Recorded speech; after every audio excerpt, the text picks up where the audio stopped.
मिलेमुतोको ठेक्कामा निगमले गर्यो 78 करोडको खरिद सम्झौता। चुनावको मुख्य चुनौती पैसा र सामाजिक सञ्जाल। सूर्य थापालाई आयोगले सदैव स्पष्टीकरण, भेलुबाजेलाई 2000 दिएको हो कि होइन। विश्व रेकर्डका लागि कालापत्थरमा नाचे जेडी तमु र छिरिङ शेर्पा। 1 वर्षमा 9,33,000 पासपोर्ट जारी। बिचौलियाली सेवामा समस्या।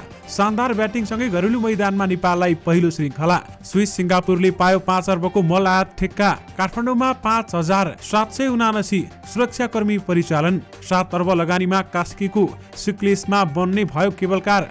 भाडामा बस्नेले अनिवार्य सम्झौता गर्नुपर्ने कानुन ल्याउँदै काठमाडौँ महानगर। थप 23.5 मेगावाट बिजुली निर्यातको अनुमति। कार्तिकसम्म 10.5 अर्बको निर्यात। 10,000 थान नक्कली मतपत्र र स्वस्तिक छाप सहित 2 जना पक्राउ। मतदान केन्द्रमा प्रतिनिधि राख्ने विषयमा विवाद हुँदा धकेलाधकेल। दीपक मनाङ्गेलाई आयोगले तोक्यो 25,000 जरिवाना। पैसा बाँडेको आरोपमा काठमाडौँ 5 का प्रदेशसभाका एमालेका उम्मेद्वार पक्राउ। मङ्सिर 5 देखि पोखरा अन्तर्राष्ट्रिय विमानस्थलमा क्यालिब्रेसन फ्लाइट नियमित सेवा प्रभावित हुने। इपिएस मार्फत कोरिया जाने नेपालीसँग दोब्बर भाडा। 903 ठाउँमा सेनाको बम डिस्पोजल टोली परिचालन। नागार्जुनमा भेटियो शंकास्पद वस्तु, सेनाद्वारा डिस्पोज। यात्रु अलपत्र परेपछि निगमलाई स्पष्टीकरण सोधियो। राष्ट्रिय प्रजातन्त्र पार्टी काठमाडौँ 5 को कार्यालयमा तोडफोड। प्रधानमन्त्री बसेको रिसोर्ट बाहिर मतदाताको भिड। पैसा बाँडेको आरोप। यसबारे पुरै जानकारी पनि आजकै भिडियोमा।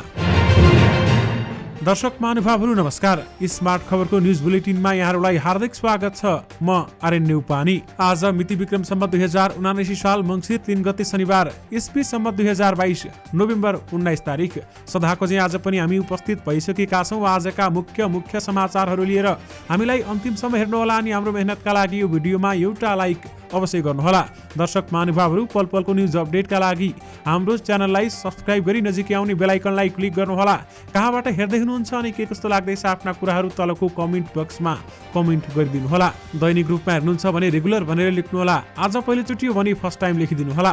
दर्शक महानुभावहरू देशभित्रबाट हेर्नु भएको छ भने आफ्नो गाउँ ठाउँ सहर अनि जिल्लाको नाम लेखिदिनुहोला। विदेशबाट हामीलाई हेर्नु भएको छ भने कुन देशबाट हेर्नु भएको छ त्यो कुरा पनि तलको कमेन्ट बक्समा कमेन्ट गरिदिनुहोला। आउनुहोस् दर्शक महानुभावहरू आजका मुख्य समाचार सुरु गरौँ। 10,000 थान नक्कली मतपत्र फेला परेको प्रसङ्गबाट। नक्कली मतपत्र र स्वस्तिक छाप सहित वीरगञ्जबाट 2 जना पक्राउ परेका छन्। वीरगञ्ज महानगरपालिका वडा नम्बर 16 का इन्डरबागका 33 वर्षीय राजन सिंह र बाराको करिया उपमहानगरपालिका वडा नम्बर 16 का 23 वर्षीय अमिरी राउत कुर्मी पक्राउ परेका हुन्। बागमती प्रदेश 1 025 66 36 नम्बरको कारमा कल्याबाट वीरगञ्ज आउँदै गर्दा उनीहरूलाई नेपाल प्रहरी र सशस्त्र प्रहरीको संयुक्त टोलीले पक्राउ गरेको थियो।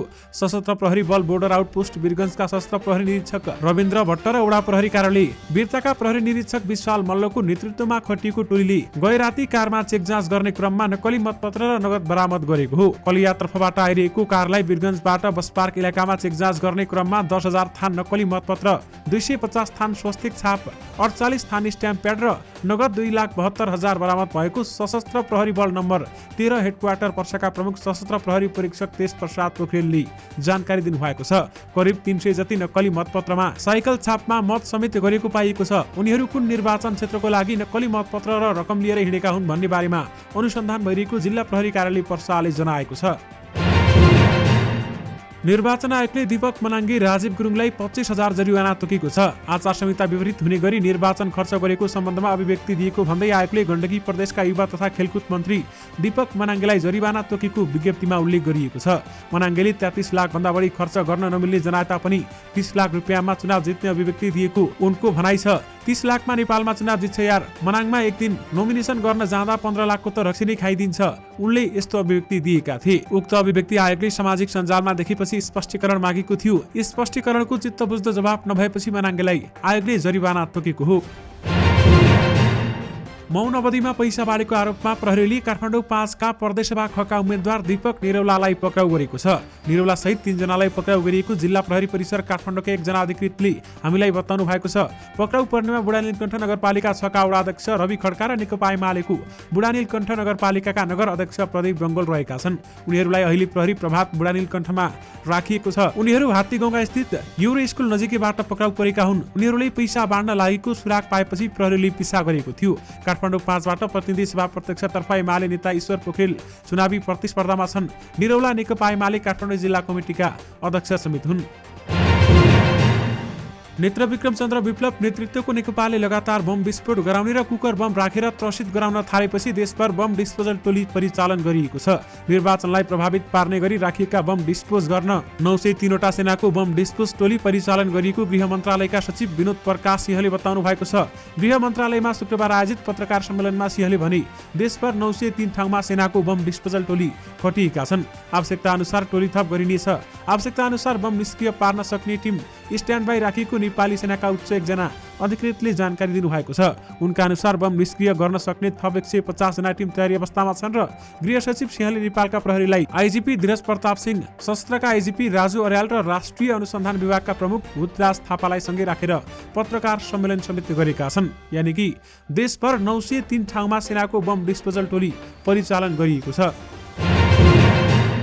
नेपाल वायुसेना निगमले हवाईजहाजको सिट क्षमताभन्दा बढी टिकट काटेर यात्रु अलपत्र पारेपछि नेपाल नागरिक उड्डयन प्राधिकरणले स्पष्टीकरण सोधेको छ। यात्रु क्षमताभन्दा बढी टिकट काट्नुको कारणसहित 3 दिनभित्र स्पष्टीकरण पेश गर्न र अलपत्र परेका यात्रुलाई शनिबार भित्रै गन्तव्यमा पुर्याउनु पर्ने प्राधिकरणले शुक्रबार निगमलाई निर्देशन दिइसकेको छ। निगमको मङ्सिर 1 गते बिहीबारको 2वटा उडानमा सिट क्षमताभन्दा बढी टिकट काटिएका कारण एयरपोर्टमा पुगेका यात्रुलाई फर्काइएको थियो। टिकट काटेर एयरपोर्ट पुगेका यात्रुलाई हवाईजहाजमा सिट नगरेको भन्दै उतारेपछि निगमलाई कारबाही गर्न उनीहरूले प्राधिकरणमा उजुरी गरेका थिए। त्यसकारण वायुसेना निगमलाई प्रष्टीकरण सोधिएको छ।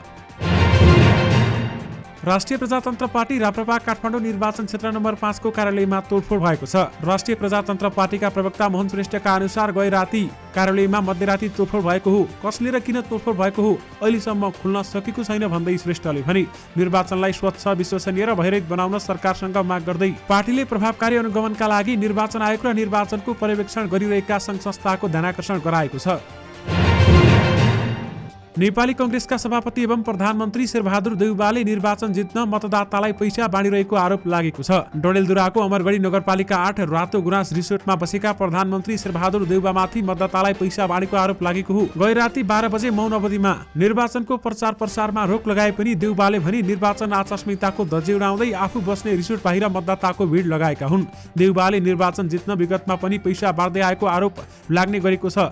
रातो गुराँस रिसोर्टमा पैसा बाँडिरहेको खबर सुनेर जिल्ला स्थित पत्रकारको टिम त्यहाँ पुग्दा मानिसहरूको भिड थियो। कतिपय पत्रकारको टिम देख्दा भागेका थिए भने कतिपय आफ्नो फोटो नखिचिदिन हारगुहार गरिरहेका थिए। सुरक्षा घेराभित्र पालैपालो मानिसहरूलाई भित्र पठाइरहेको बेलामा पत्रकारहरूलाई फोटो नखिच्न भन्दै सुरक्षाकर्मी तथा देउवाका सहयोगीले धम्की दिए। तर पनि पत्रकारले फोटो भिडियो खिच्न थालेपछि बाहिर रहेका सबैलाई गेटभित्र जान दिइएको थियो। बाहिर रहेका स्थानीयसँगै पत्रकार पनि भित्र जान खोजेपछि उनीहरूलाई रोकिएको थियो। कतिपय भित्र गएर देउवालाई भेट्न नपाएको गुनासो गरिरहेका थिए भने कतिपय पैसा दिएको भन्दै खुसी भएर फर्किएका थिए। प्रहरी प्रशासनलाई पत्रकारले सुरक्षा थ्रेट भएको खबर गरेपछि रिसोर्ट पुगेका डडेलधुराका प्रमुख जिल्ला अधिकारी मोहनराज जोशी गाडीबाट बाहिर निस्किएनन् भने प्रहरी नायब परीक्षक मनोहर प्रसाद भट्टले अन्य प्रहरीलाई भिड हटाउन निर्देशन दिएका थिए। प्रहरीले भिड हटाएपछि रिसोर्ट पुगेकाहरू आफ्नो घर लागेका थिए। नेपाल आयल निगमले विवादास्पद बनेको अम्लेखगञ्जमा पेट्रोल भण्डारणको ट्याङ्की बनाउने सम्बन्धी ठेक्काको खरिद सम्झौता गरेको छ। ठेक्कामा मिलुमुतु भएको भन्दै विवादकै बीच निगमले रेलिगियर निर्माण कम्पनीसँग परियोजना अघि बढाउने सम्झौता गरेको हो। अम्लेखगञ्ज स्थित परियोजनामा प्रमुख एवं निगमको मध्य प्रदेश प्रमुख प्रदीप कुमार यादवले ठेक्का सम्झौता भएको बताए। 1 वर्षमा काम सम्पन्न गर्ने गरी रेलिगियर निर्माण कम्पनीसँग ठेक्का सम्झौता भयो। यादवले भने छिट्टै शिलान्यासको तयारी गरिरहेका छौँ। यादवले ठेक्कामा अन्य कम्पनी पनि आउन सक्ने अवस्था भए पनि विगतमै ठेक्का पाइरहेका समानान्तर र रेलिगियर मात्रै सहभागी भएको पनि बताए। 80 करोड रुपियाँ लागत अनुमानको 50 लाख लिटर क्षमताको भण्डारण ट्याङ्की निर्माणका लागि निगमले 5 असोजमा बोलपत्र आह्वान गरेको थियो। तर यो ठेक्कामा 2 नेपाली कम्पनी बाहेक अन्य कम्पनी योग्य हुन नसक्ने गरी अनुभव र योग्यताहरू मागिएको थियो। विशेष गरी मिलेमुतोको ठेक्कामा निगमले 48 करोडको खरिद सम्झौता गरेको छ। निर्वाचन आयोगले प्युठानका प्रतिनिधि सभामा उम्मेद्वार भएका नेकपा एमालेका सूर्य थापालाई पुनः स्पष्टीकरण सोधेको छ। सामाजिक सञ्जालमा भेलुबाजेको नामबाट चिनिएका मिनबहादुर बुढालाई 2000 रुपियाँ दिई निर्वाचन प्रचार प्रसारमा सहभागी गराएको बारेमा आयोगले थापालाई स्पष्टीकरण सोधेको हो। निर्वाचन आचार संहिता उल्लेखित व्यवस्थाको प्रतिकूल हुने गरी तपाईँले मिनबहादुर बुढा भेलुबाजेलाई नगद वितरण गर्नुभएको हो या होइन? तपाईँले निज मिनबहादुर बुढा भेलुबाजेलाई नगद रकम वितरण गरेको भए निर्वाचन आचार संहिताको उल्लङ्घनमा तपाईँलाई किन कारबाही हुनु नपर्ने हो? स्पष्टीकरणमा भनिएको छ। यो पत्र प्राप्त भएको 24 घण्टाभित्र निर्वाचन आयोगको इमेल ठेगाना ecn.ppm@election.gov.np मा वा जिल्ला निर्वाचन कार्यालय प्युठानमा प्राप्त हुने गरी लिखित प्रष्टीकरण पठाउनु पर्ने अथवा पेश गर्न हुन निर्णय अनुसार निर्देशन दिइएको छ। जेडी तमु र छिरिङ शेर्पाको जोडीले सगरमाथा क्षेत्रको काला पत्थरमा सर्वाधिक उचाइमा कोरियोग्राफी गरिएको युगल नृत्यमा विश्व कीर्तिमानका लागि प्रयत्न गरेको छ। जेडी र छिरिङ नृत्यमा आधारित television reality show dancing stars नेपालबाट चर्चामा आएका हुन् भने छिरिङ विजेता हुन् भने जेडी कोरियोग्राफर तर्फका सेकेन्ड रनरअप हुन्। 5300 मिटर उचाइको काला पत्थरमा 3 मिनेट 3 सेकेन्ड लामो गीतको छायाङ्कन गरिएको तमुले हामीलाई जानकारी दिनुभएको छ। मारुनी साकेला झ्याउरे तामाङ चेलो र स्याब्रो मिश्रण गरिएको गीतको भिडियोमा जेडी र छिरिङले अभिनय गरेका छन्। सर्वाधिक उचाइमा छायाङ्कन गरिएको युगल नृत्यमा अहिलेसम्म कसैले कीर्तिमान नराखेकाले आफूहरूले प्रयास गरेको तमुले बताएका छन्। मङ्सिर 4 गते हुने निर्वाचनका लागि काठमाडौँमा 5779 सुरक्षाकर्मी परिचालन गरिएको छ। निर्वाचन स्वच्छ भयरहित र शान्तिपूर्ण रूपमा सम्पन्न गर्न 5779 सुरक्षाकर्मी परिचालन गरिएको हो। प्रतिनिधि सभा सदस्य तथा प्रदेश सभा सदस्यको निर्वाचनका लागि गैर राति 12 बजेदेखि प्रचार प्रसार निषेधको अवधि सुरु भइसकेको थियो भने निर्वाचन शान्तिपूर्ण रूपमा सम्पन्न गर्न संवेदनशील मतदाता स्थलमा केन्द्रीय सुरक्षा नीति अनुसार प्रहरी परिचालन गरिएको छ। जिल्ला प्रहरी परिसर काठमाडौँका प्रवक्ता तथा प्रहरी उपरीक्षक दिनेश राज मैनालीले निर्वाचनलाई शान्तिपूर्ण रूपमा सम्पन्न गर्न काठमाडौँका 320 मतदान स्थल र 757 मतदान केन्द्रमा 2500 नेपाल प्रहरी र 3279 म्यादी प्रहरी परिचालन गरिएको हामीलाई जानकारी दिनुभएको छ।